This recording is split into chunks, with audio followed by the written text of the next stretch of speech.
भिंड के इकलौते सबसे बड़े शासकीय अस्पताल संजय गांधी के अर्थो के मरीज दर दर भटक रहे हैं। स्वास्थ्य व्यवस्था की स्थिति बदहाल है। ऑर्थोपेडिक्स के मरीजों का इलाज कर रहे सर्जरी के डॉक्टर ऑर्थोपेडिक्स विभाग में 10 से 12 सीनियर डॉक्टर होने के बावजूद विभाग में नहीं आते डॉक्टर, लेकिन किसी निजी क्लिनिक में इलाज करते सहज ही में मिल जाएंगे। अस्पताल के अधीक्षक ने कहा, हम ऑर्थोपेडिक्स के मरीजों को सर्जरी वार्ड में रखने की वैकल्पिक व्यवस्था बना कर रखते हैं। सीनियर डॉक्टरों की भारी भरकम टीम मौजूद है, बावजूद 15-15 दिन तक मरीज ऑपरेशन के लिए भटक रहे हैं। प्रदेश के उप मुख्यमंत्री और स्वास्थ्य मंत्री के विधानसभा व गृह क्षेत्र में स्वास्थ्य सुविधाओं का हाल देखकर प्रदेश की स्वास्थ्य व्यवस्था का अंदाजा सहज ही लगाया जा सकता है। संजय गांधी अस्पताल में सीनियर डॉक्टरों की भारी भरकम टीम मौजूद है, उसके बावजूद 15-15 दिन तक मरीज ऑपरेशन के लिए भटक रहा है। खास तौर से बात की जाए अगर ऑर्थोपेडिक्स विभाग की, जहां पर 1 दर्जन से ज्यादा सीनियर डॉक्टर मौजूद हैं। संजय गांधी अस्पताल के अधीक्षक ऑर्थोपेडिक्स विभाग के डॉक्टर को अस्पताल में न रोक पाए तो उन्होंने हड्डी के मरीजों को सर्जरी वार्ड में भर्ती कराने का पत्र भी जारी कर दिया। इससे अंदाजा लगाया जा सकता है कि अस्पताल में क्या कुछ चल रहा है। रीवा के संजय गांधी अस्पताल के अधीक्षक जब ऑर्थोपेडिक्स विभाग के डॉक्टर 2 बजे के बाद अस्पताल में नहीं रोक पाए, तब उन्होंने पत्र जारी करके हड्डी के मरीजों को सर्जरी विभाग में भर्ती करने की बात कर डाली। वहीं स्वास्थ्य मंत्री को अस्पताल के डॉक्टरों ने यह समझा दिया कि मरीज को 15 दिन तक बगैर ऑपरेशन के रखना जरूरी है, लेकिन अस्पताल में भर्ती मरीज 15 दिन तक क्यों भर्ती है, यह उसके समझ में नहीं आ रहा है। जबकि अस्पताल अंदर खाली ऑर्थोपेडिक्स वार्ड की ही बात की जाए तो 10 से 12 सीनियर डॉक्टर मौजूद हैं। वो इंतजाम करना चाहिए उन लोगों को।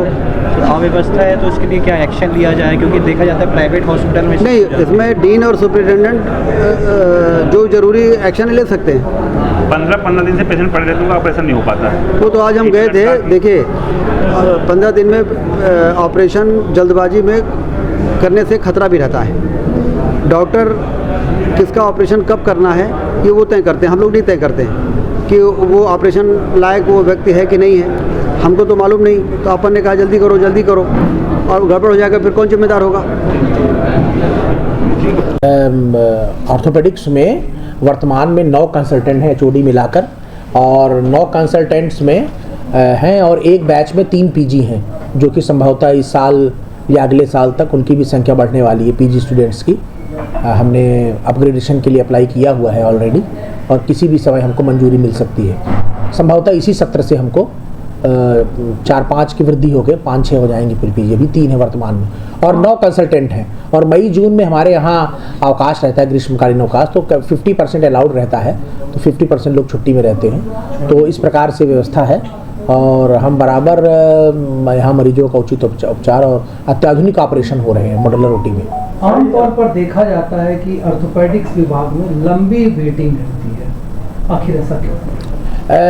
ऐसा इसलिए भी होता है कई बार कि ऑर्थोपेडिक्स में ट्रॉमा होता है पहले, और ट्रॉमा से जो पेशेंट आते हैं उनका पहले हम लोग घाव सूखने का थोड़ा सा इंतज़ार करते हैं और उनकी फ़िटनेस बनाते हैं। उनका कई सारे चेकअप्स होते हैं कि वो लंबी सर्जरी के लिए फ़िट है कि नहीं है। सामान्यतः 2-3 घंटे की सर्जरी अगर चलती है तो उसमें फ़िटनेस बहुत ज़रूरी है कि देखी जाती है, और उसमें उसको फ़िटनेस कराने के लिए हमको समय लगता है। जैसे फिट होता है वो, आप देखिए कभी डेट ऑफ फिटनेस से डेट ऑफ सर्जरी बहुत कम टाइम लगता है, 1 या 2 दिन में हम उसको ओटी कर देते हैं। डेट ऑफ एडमिशन से देखेंगे तो ज़रूर आपको लगेगा कि ये ज़्यादा समय लग रहा है, लेकिन वो समय इसलिए भी ज़रूरी होता है कि हम भली भांति ये चेक कर लें कि वो बेहोशी झेल पाएगा, लंबी बेहोशी झेल पाएगा कि नहीं झेल पाएगा।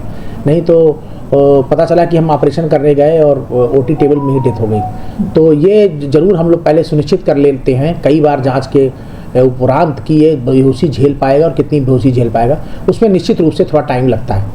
आमतौर पर देखा जाता है कि जितने भी ऑर्थोपेडिक्स विभाग में सीनियर डॉक्टर हैं, सबके नर्सिंग होम यहाँ पर है, ज़्यादातर समय वो वहाँ गुजारते हैं। नहीं, ये तो अब आपके द्वारा ये बताया जा रहा है, तो ये तो शासन के स्पष्ट निर्देश हैं कि आप जो आपके सरकारी टाइमिंग है, जो सरकार आपको 8:30 से 2:30, 3, 4 जो भी है, तो उसमें आप अस्पताल में समय दें। टीचिंग में, रिसर्च में और ट्रीटमेंट में 3 पार्ट हैं ये। और चूँकि यहाँ ये टीचिंग हॉस्पिटल है ये, तो निश्चित रूप से इसमें टीचिंग में, रिसर्च में और उपचार में आप जो टर्शरी आपके पास आ रहे हैं, टर्शरी रेफरल सेंटर है, उसमें दें। और आपके जो सरकारी घंटे हैं, 8 घंटे हैं सरकारी, उसको करने के बाद निश्चित रूप से आपके पास प्राइवेट में फिर आप समय दीजिए। तो यही व्यवस्था चल रही है और इस व्यवस्था का अगर कोई इसका उल्लंघन करता है तो निश्चित रूप से कार्रवाई की